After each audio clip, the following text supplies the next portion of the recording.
I'm your host, Annie Bowles, and this is News du Jour.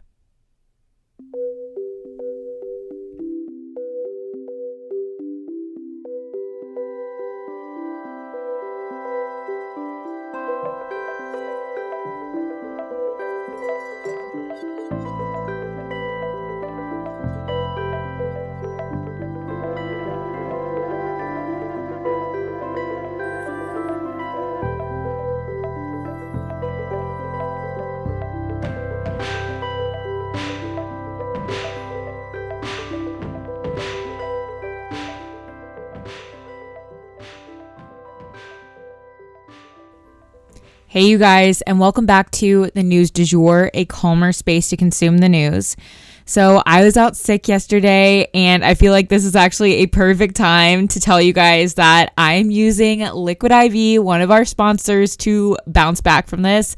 Not that I'm fully feeling well at the moment, but Liquid IV is part of my recovery process every single time and has been for years. So you guys know I struggle with a chronic illness, actually 2 now, and I'm going to talk more about that later. But at the end of the day, Liquid IV is something that helps me to hydrate much more efficiently, and it is something that you are definitely missing if you're not drinking it in your daily routine. Just 1 stick, you get 5 essential vitamins and 2 times faster hydration than you would with water alone. Use it first thing in the morning, before a workout, or when you feel run down after a long night out, and definitely on long flights. It's so important to hydrate as you travel. Us chronic illness girlies also have a very special way that we like to use Liquid IV.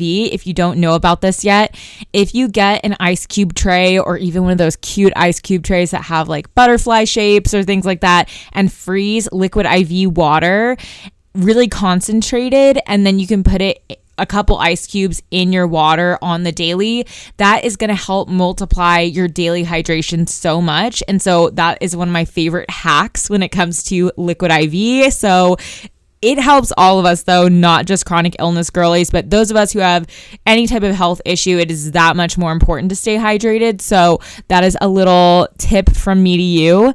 There are flavors like sea berry, which is brand new, strawberry lemonade, which is brand new, but they also have flavors like lemon lime, pina colada, watermelon, passion fruit, guava, the list goes on. So there's tons of amazing flavors to try. And I wanted to remind you guys that it contains 5 essential vitamins, and those are B3, B5, B6, B12, and vitamin C. It has, again, 3 times the electrolytes of traditional sports drinks. So if you're still drinking Gatorade, you are behind the curve. Liquid IV is going to give you 3 times those electrolytes and help you recover from either a late night out, your travel, jet lag, or being sick that much faster. It's also just a great way to stay hydrated on the daily. So all that said, we do have a 20% off code for you guys, which is just du jour, DUJOUR, just all one word. And again, you get 20% off and you support our show when you shop Liquid IV, and it is great for your health. It's just a win-win-win situation. And we really appreciate all of you guys that support our brand by shopping with our partners. I also really appreciate you guys being patient while I was out sick yesterday. I was definitely very, very sick, and today I'm actually still not feeling well, but I have pushed through because we've had several very big news days in a row, and I knew you guys would need catching up. So on that note, I spoke way too soon about it being a slow news season in the summer. I feel like it's like on Grey's Anatomy when you're not supposed to say that it's a slow day in the ER because that is like a bat signal for chaos to ensue. Let's just say chaos has ensued. So this is going to be an extra long episode for you guys, and let's get into the details. So up first today, we have 2 mini stories for you guys. So a bison in Yellowstone National Park has actually attacked a woman this week. Upon noticing this animal, this woman and her friend actually turned to walk away from the bison, which is what you're supposed to do, by the way. And that's when a bison charged and gored her, which I didn't know what gored meant, but basically he punctured her with his horns. The 47-year-old woman suffered serious injury to her chest from this puncture. Yellowstone has said that they are currently investigating the situation. Bison are known to be more aggressive during this time of the year as it is mating season, and they can actually run 3 times the speed of a human being, according to the National Park Service. Let's hope that this woman recovers quickly. And next up for today, the new Prime Minister of Israel is visiting President Biden, and this is actually causing a lot of drama. Some Democrats are planning to boycott his speech and calling Israel a quote-unquote racist state as America begins to grapple with the consequences of helping to establish the nation of Israel. So that's it for mini stories today, and now we will jump into all of the various Trump court updates. And you guys, hold on to your hats because there's a lot. First up, Trump's pretrial hearing in Miami on the documents case. So Trump showed up in court in Miami to try and delay his trial there in Florida. As we know, he loves to delay. His attorneys emphasize that jury selection will be very difficult in this case, given that Trump is a polarizing national figure, and that their client also has a very busy schedule right now due to the fact that he's running for president. But maybe he should have thought of that before he kept all these boxes and boxes of documents. Am I right? But I digress. As this hearing centered around the timing of the trial, the prosecution said that they would like for the trial to begin December 1st, whereas the Trump team said that they can't even begin to think about when a trial could begin, and they wanted to delay all court proceedings in this case until after the election. So now the judge will have to weigh her options in terms of granting Trump's attorneys what they're asking for or potentially siding with the prosecution.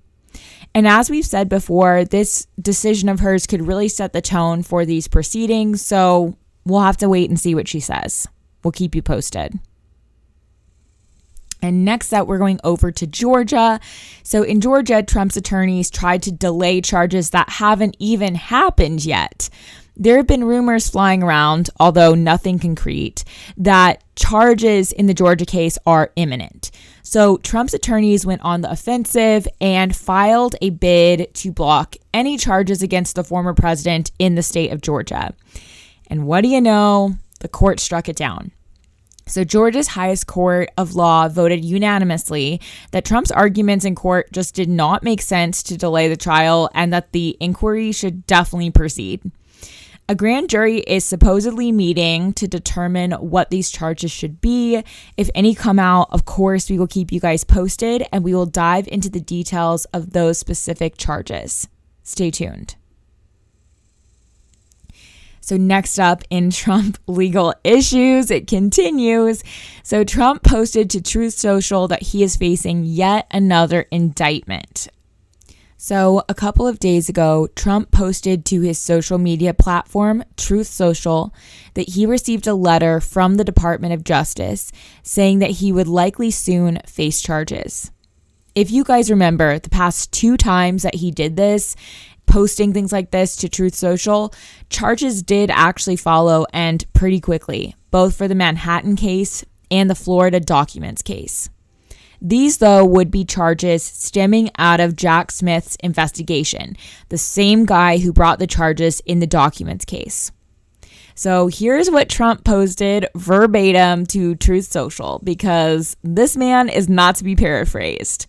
Quote, "Wow, on Sunday night while I was with my family, having just arrived from the Turning Point event in Florida where I won the straw poll against other Republican candidates with 85.7% of all polls showing me leading the Republican primary by very substantial numbers, almost everyone predicting that I will be the Republican nominee for president, and as I am leading the Democrat Joe Biden in the polls by a lot, horrifying news for our country was given to me by my attorneys." Pause for a side note. Yes, that was all one sentence. Anyway, continuing, quote, deranged Jack Smith, the prosecutor with Joe Biden's DOJ, sent a letter, again, it was Sunday night, ! Stating that I am the target of the January 6th grand jury investigation and giving me a very short 4 days to report to the grand jury, which almost always means an arrest and indictment. So now Joe Biden's attorney general, Merrick Garland, who I turned down for the United States Supreme Court, in retrospect, based on his corrupt and unethical actions, a very wise decision, ! Together with Joe Biden's Department of Injustice, have effectively issued a third indictment and arrest of Joe Biden's number one political opponent, who is largely dominating him in the race for the presidency. Nothing like this has ever happened in our country before or even close. They illegally spied on my campaign, attacked me with a totally fake dossier that was funded by Hillary Clinton's campaign and the DNC, impeached me twice. I won! ! They failed on the Mueller witch hunt. No collusion! ! They failed on Russia hoax, the 51 intelligence agents fraud, the FBI Twitter files, the DOJ/Facebook censorship, and every other scam imaginable. But on top of all that, they have now effectively indicted me 3 times. The DOJ staffed and runs the DA's office in Manhattan, with a probable 4th coming from Atlanta, where the DOJ are in strict and possibly illegal coordination with the district attorney, whose record on murder and other violent crime is abysmal. All caps. This witch hunt is all about election interference and a complete and total political weaponization of law enforcement! ! It is a very sad and dark period for our nation. End quote. You see, I couldn't have summed that up in a concise way for you guys if I tried. You need to hear it from the elephant's mouth. Now, does this mean additional charges are for sure coming? Not necessarily, but I definitely think it's likely, especially because news outlets like ABC have sources that are quote unquote close to the investigation who have confirmed what Trump is basically saying, that charges are coming. And that leads me to the last story on this subject, which is the Michigan electors. So amid all of these many charges being brought against Trump himself, the state of Michigan is actually also filing charges against 16 people who attempted to help Trump overthrow the election. You see, these people claimed that they were the true electors when they really were not the true electors. So they are being referred to now as false electors, and experts think that Trump's master plan on January 6th actually involved sending these teams of false electors to cast their votes on his behalf in all or some of the states that he had lost, causing chaos and confusion that he hoped would help him stay in the White House as the matter got sorted out, even if only for a bit longer. But as we know, this never happened. And the state of Michigan believes that these 16 false electors, what they did was actually illegal. Each of these 16 false electors will face 8 different charges, and these charges are largely linked to forgery, according to NPR. You see, this group of people met with other Republican leadership in the state, and they created a letter that they mailed to the state claiming that they were, in fact, the true electors and had been, quote, duly elected, end quote. They hadn't, and they knew that, and yet each of them signed their name to this effect. If anything, these charges are important because they will make people in the future think twice about participating in such a scheme. The United States of America is not going to let our democracy go lightly. Our election system is sacred and to be held in the highest part of our hearts. And that leads me to our next story, which is about North Korea, a place that definitely does not have free and fair elections. So another really important story to go over for today is that there is an American soldier being held captive in North Korea. Now, he really should have known better than to go there, and he was already facing charges of assault in South Korea, which is why he fled. But he definitely is now finding himself in a worse position, as it is very difficult to get Americans back from North Korea. And the last time that we tried, the young man died very shortly after being released back into U.S. custody. That said, it's very clear that this young man named Travis King willingly ran into North Korea. You see, because of all those assault charges in South Korea, he was actually being transferred back to Texas to face additional charges through our military system. And apparently, spending some time luxuriating in North Korea sounded better to him. So when he was at the airport, supposed to be boarding a plane to come back to the U.S., he went on a little tour of a joint security area that straddles both North and South Korea in the airport. And then all of a sudden, you guys, he bolted and he went running smack dab into North freaking Korea. Yep, and they detained him. U.S. officials are obviously trying to get him back, but the North Koreans will no doubt see him as a bargaining chip in this ongoing feud that they kind of one-sidedly have with the United States. And King is not set to be treated well in this country. I definitely am worried for his safety. But guys, never run into North freaking Korea, okay? Just don't touch the stove, kid. Don't touch the stove. And one last story before we go for today. So Republicans are seeking to plant 1 trillion trees. Okay, so this story legit makes me want to cry, you guys. Tears of joy, tears of relief. How many times have I said on this podcast, it's going to take all of our brains working together to solve the climate crisis in order for humanity to survive, in order for our kids to have normal futures. I prayed so many times for us all to just come together on this issue, and our prayers may have been answered, you guys. Republicans in Congress have come up with a plan to plant 1 trillion trees. Now, this idea is extremely ambitious. Although it sounds simple, it would definitely be expensive, labor intensive, and also mostly, where would we put them all? A legit 1 trillion trees would require about the amount of space of the continental United States, experts have estimated. So there's a lot of logistics to go over here, but it is a fantastic idea to help offset some of the carbon emissions from new gas Republicans want to produce right here in the USA. They advocate weaning off of Russian oil and gas, but not at the environment's expense. Some environmental experts are calling this a distraction and saying that it won't be a one-size-fits-all Band-Aid to this complex issue. But I'd say it's a win-win if they can really get it all done. And as long as we're all driving or riding in cars, heating our homes, we need gas. And we also, just as importantly, need a way to offset those emissions. So it's a matter of simple math. Let's plant some trees, you guys. And that is the news du jour. Today, I wanted to leave you guys with the quote, "Closed mouths don't get fed."